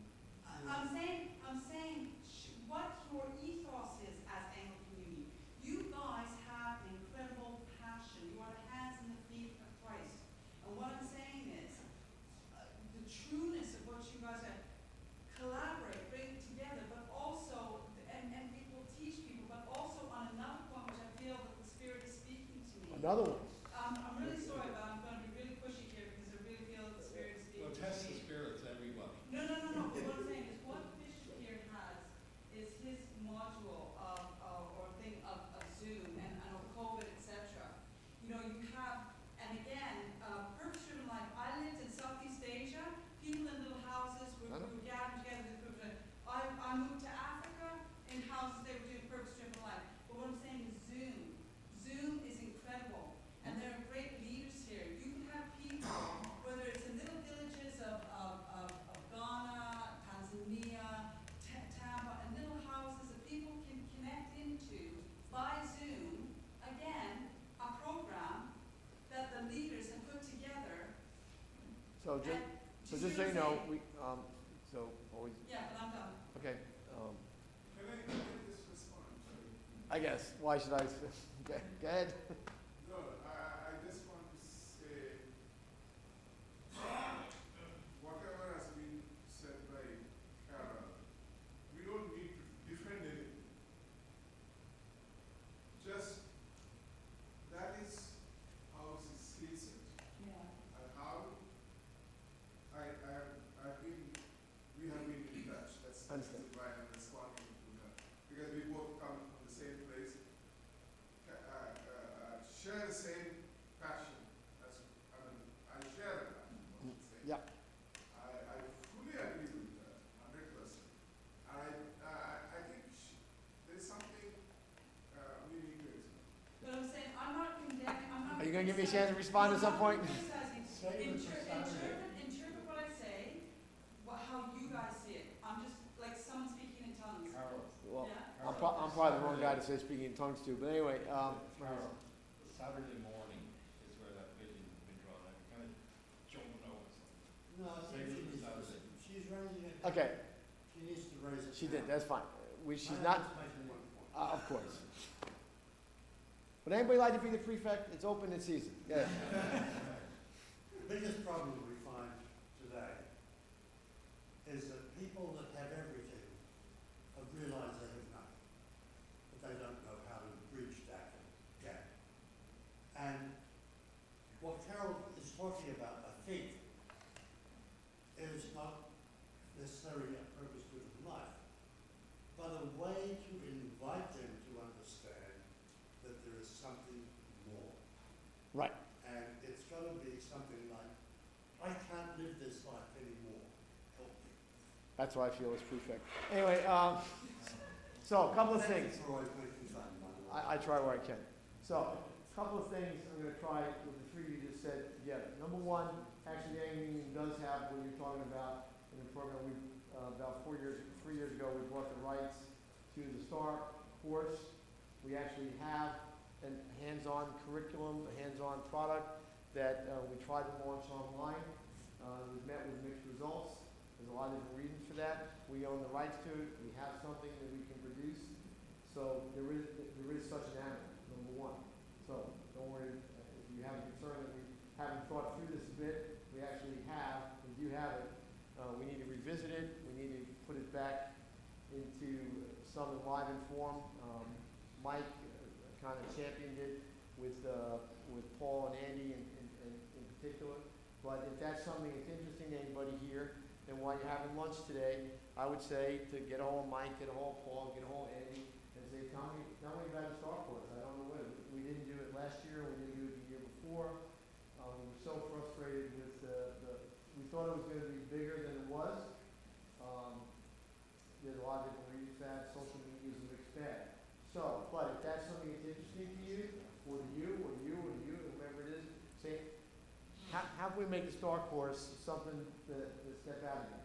Number two, as far as the publishing piece, Mrs. Lordsky-Ruda is an editor. Terry has experience in publishing. If that somebody has a passion about that piece of it, about getting real media in real people's hands before, if that's something that God's speaking to you about, which obviously is in your case, or there are others of you, get a hold of Terry, ask Mike if Amy's gonna be around the next couple of days, and see if there's, we have a publishing company.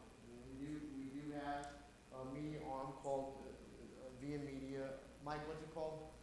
Via Media Inc. or Via Media, what's it? Okay, so we do have a publishing arm. We're working on a prayer book sometime in 2026. So, I mean, that's an internal thing. I'm saying we do have a media publishing piece. So, if that's something that's interesting to you, you feel passionate about it, talk to Terry, talk to Mike, talk to Amy. Again, these are not things I manage. My thing is to facilitate people to talk to this one, talk to that one. And as Bishop Murphy used to say, tell me what you think. And if what you think has merit, let's try to float it. I think also, Bishop, what I'm saying is, hearing all your beautiful stories, I mean, every time I come here, I come and I'm just floating off the ground, because each and every one of you are the hands and feet of Christ. And when I come here, I get just listening to all of your guys. That's how I feel when you come. But no, what I'm saying is, it's got to be shared. It's got to, if you Okay. guys could write a book of like So again, if that's an idea, I'm gonna go with it. okay, that's an idea, talk to Perry, talk to Terry, ask Jamie. Terry, I'm sure you have some ideas about this we were talking about lunch. Jamie apparently has now got an idea coming from Whaley Bridge. Go, please. Some of you last night may have seen a man. And then George after him. To the back of the church. He was called Greg. And listening to what we've listened from Bishop Kevin today, we talked about mission. And this man and this woman, I sent you the details on Monday, said that we had met a man, this man is what was his wife, were going to come to the service. By meeting two people at the airport on Monday, he turned up last night for the ordination service and sat at the back of the church, and he introduced himself, Gary, to us, and to Terry. And I think that is mission. That was mission at the airport. That was mission where you were meeting somebody who was frightened about going on a plane, coming back home with some Tampa. And that just shows how God works through us in what we do here in our communion and on our journeys in our ministry. Bishop George. Africans speak Spanish, so Americans used to, then they got lazy. now, you have told a Celtic story. And it's a story that speaks to all of us. Absolutely. The Anglican Union. What story have we got? That's what it seemed to be saying. We have a beautiful story, but how we using it? Have we come out? What is happening in Dodoma? What is happening in Ghana? What is happening in Uganda, etc. With the Anglican Union or the origins, what is happening? In simple terms, not in academic language, but in simple terms, to come out with a story that can be told by a non-Celtic, can be told by a non-Anglican Union person Right. to a community. And this is what is happening in the Anglican Union. Absolutely, George. No, that's a good point, George. Spot on. When we gather like this, I'm going to use an American term, it's called inside baseball. So inside baseball means everybody in the room plays baseball, so I don't need to explain the terms. It's your job to take the inside baseball terms and translate them. Now, I understand what you're saying, that take Bishop Raphael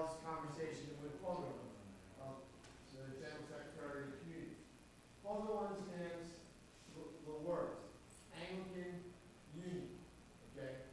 He knows what Anglican is, he knows what union is. He knows what the propagation is, he knows what the gospel is. Okay? He knows all those terms. They're not nuanced terms. Okay? And to somebody informed, he rejects them. To George's point, or Carol's point, on the other side of the spectrum, people that work where Gibson works at a prison, they don't know Anglican Union from Angel Food Cake. Okay? So Gibson, right? Gibson has got to translate everything he heard into speak that where he is in the prison, they'll be able to hear it. Right, George? So, the question, I think, Mr. George is saying rightly is, how do you take this and give it to Gibson, and give it to Ann Sandmark, which is at the Advent Hospital for the 19th time this week, and use it in a way that is a conversation? Yeah. So, there are, what do you call these, and these are very popular, the Idiot's Guide to Mathematics, or the Idiot's Guide to, what is it? Somebody's Yeah, dummies, not idiots, dummies. Oh, those are the so, perhaps, Terry, another project, Mike, another project? Anglican is No, for dummies. not the Jew. Good. What does the Idiot's Guide to being a Christian as an Anglican look like? Which is Christian, but we do operate from a particular point of departure. We are Anglicans. There's no way to get around that. So obviously, we talk about the charisms as part of it, but how you relate to that is where the Anglican piece is good. I always tell people, I'm a Christian who celebrates the Catholic faith as an Anglican. Okay? It's not a church's faith, it's a historic faith. So, what I hear, before I wrap this up, is that we have a translation project that needs to occur. We have a passion project that needs to occur. Is that okay to classify it as a passion project? Thank you. All right. If it's a program issue, we have a program. Who would like to revisit that? Folks, here's the deal. I already have 3 jobs. Literally. All right. So, there's no way, I'm working at 20 hours a day anyway. So, I can't do more than I'm doing. So, if you have a passion for this, and that's not a sympathy thing, I'm just saying, I'm at the max. In order for me to take something else on, I got to drop something. And right now, the way we're structured, there's nothing I can drop. Mike? Yeah, I'd just like to say that I think that the energy around these ideas that Yeah. most recently floated is timely with respect to where we find ourselves historically positioned. Yeah. The dynamic within the larger Anglican community being what it is, going back to your earliest comment this morning, anybody who thinks we're going to, go rewind the tape and reset the clock is whistling in the wind. Yeah. It's an absolutely new day, and the dynamics, whatever we assess them to be today, are only going to intensify going forward. So, that provides us the foundation to distinguish, not so much to sell, but to distinguish what our unique charisms are in this moment in time, and bear witness to the gospel as we understand God is guiding us to do that.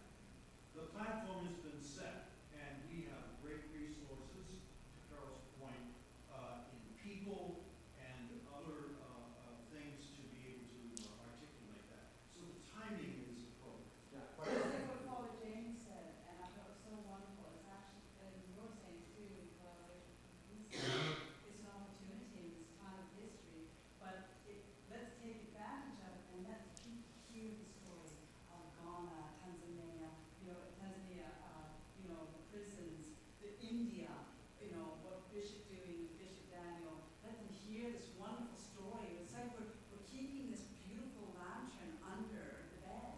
Oh, And when it I just, see yeah.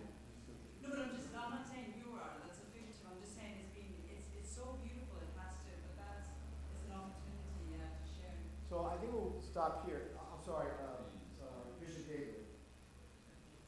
Oh no, it's Bishop Bolo. I forgot. You want to make it Bishop. Yeah. You just want to be. Yeah, I wanted to Stand say- up because Bishop George said African stand. See, my Lord, what happened is he's forgotten his African roots. He's going to put American. I'll be in trouble. So I wanted to say, yes, this sounds like a momentum has been built. Just in many of our convocations, we get to this moment of you feel something is catching. At the same time, we fall into some sort of anticipation. How do we get out there? And I want to go back to what I see as a model, an example, the Celtic model. Also, there is a theoretical aspect in that. They did it. Now to us, it's coming as a model, as a theory, that we also need to test for ourselves and take it into the field. Yeah, it gets adapted always. It gets to the point. Yeah, And of course. also, there's an aspect of the simplicity of this model. How do we keep the simplicity of this model, bring it into our very complex society and fragmented, as Bishop said? So we have to really balance well so we're not racing too fast down the road, or at the same time we're not too slow. Remembering that you say, what's fast today is what works for society. The Celtic model fundamentally built on slow pace, relational. Amen. So whether we're going to write books or we're going to publish online, let's maintain the authenticity of the model, that it's person to person. And that we are simple and we are grounded. And we are not so much afraid to be challenged or even to be rejected by those who are getting out there. It might be the first time they reject it, the second time they'll get it, or the third or the fourth time. So now, taking it even all the way to Africa, me taking it to Orlando to my refugee and immigrant community, I have to bring it home. So that's my special assignment, just like each and every one of us. I just wanted to add that, Yeah, there that's are so good. many pieces that That's good work. come together. Can I say something now? Yeah. I think, and this is always a danger, and I've been working in non-profits for 42, 45 years now. And we can get really caught up in the big vision. And it's right, and it was scheduled for Saturday, so we were going there for a start. We don't have a big vision if we are not doing it out on the cold front, if we're not being relational. I think this is what's really important. We need, first and foremost, if we're going to tell stories, we have to have stories to tell. You can get caught up in the big vision, and it's good to have one. But every single one of us are soldiers on the ground. And if we don't minister relationally, slowly, sharing our faith, meeting people at the airport, that's where we need to have our focus on what do I do every day to relate to somebody, to bring somebody into the kingdom. Where are they hurting? Where are they healing? We just need to be careful we don't sort of get fired up with the big vision and forget that we are the vision. Being Christ to the world and developing that. And in many ways, people like Carol, who have the big vision, will, with a group, take care of writing big stories. Well, let's not lose sight of why we're successful. It's in the face-to-face, everyday prayer, healing, touching the, following the commission, the song we sang. So the purpose, there was a two-tier purpose for the convocation. One was to fire us up spiritually, to fall back in love with Jesus, to really be blessed by the sacrament. And then I use these words and people have heard me use them. After that, we have a marketable product, which is the Anglican Union, which we can then promote across the world and across the church. And even, dare I say it, want people to invest financially in the vision so it can grow even further. And so we can grow and help our patrons in all the work they're doing. So the cathedrals and the colleges and all those programs that they're at the cutting face with. So there is a sort of big thing going on in the background, and I'm glad you were enthusiastic about it. But the thing is, like Mother Teresa, no one knew about Mother Teresa for, what, 40 years or whatever, until a journalist. Yeah. But did that stop her work? No. And he discovered her and he wrote her, and then all of a sudden the whole world was alight with it, with the passion of what she was doing in India. And Right. she But carried if on. if she had got excited with the big vision, she may never No, carry no, out the what work. I'm saying is. All right, time out. I'm saying I'm gonna be the boss for a minute. Time out, no, I'm gonna be the boss. So I think it's fantastic. What I prefer you to do, for all you do, is to keep this energy up, and instead of doing what we normally do at lunch, which is eat quick and then go off on our own way, what I prefer you all do is to find people like-minded who you think have an interest, talk to one of the patrons, see what their thinking is, and do some brainstorming at the table, and come back with something practical. Instead of eating lunch and going to walk the property or going to Sunday the open. I mean, you have a unique opportunity. I've been doing this for a long time, like Tim Surratt and Jay, and we've been going to Anglican Mission Winter Conferences for 1,000 years. And one of the critiques always has been, Bishop Murphy would say, tell us what you think you think.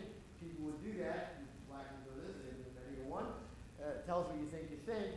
Tom, you know, you've been. Tell us what you think you think. And then people in a forum like this say what they think they're thinking, but when they go out the door, right, Tim? No one's going, how do we collaborate at the meal and figure out what we do next? We said in the big group, Chuck was there, like Chuck was supposed to figure all this out. So I think if the African bishops heard something that's substantial today, you need to talk with people here about it. So how do we do this? How do we do it?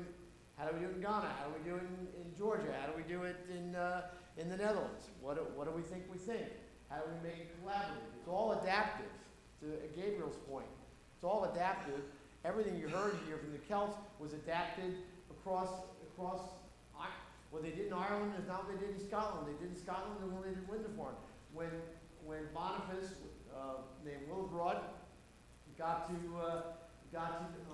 Northern Europe, he didn't say, hey, look, this is the way we did in Lindisfarne. He just didn't do that.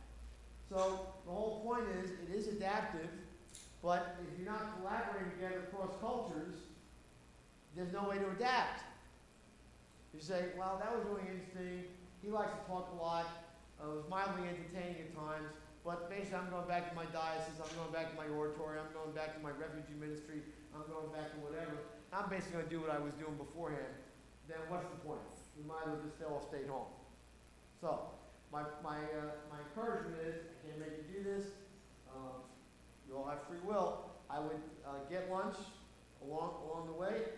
And if you don't do it, you don't. So get people you don't know. George doesn't know anybody.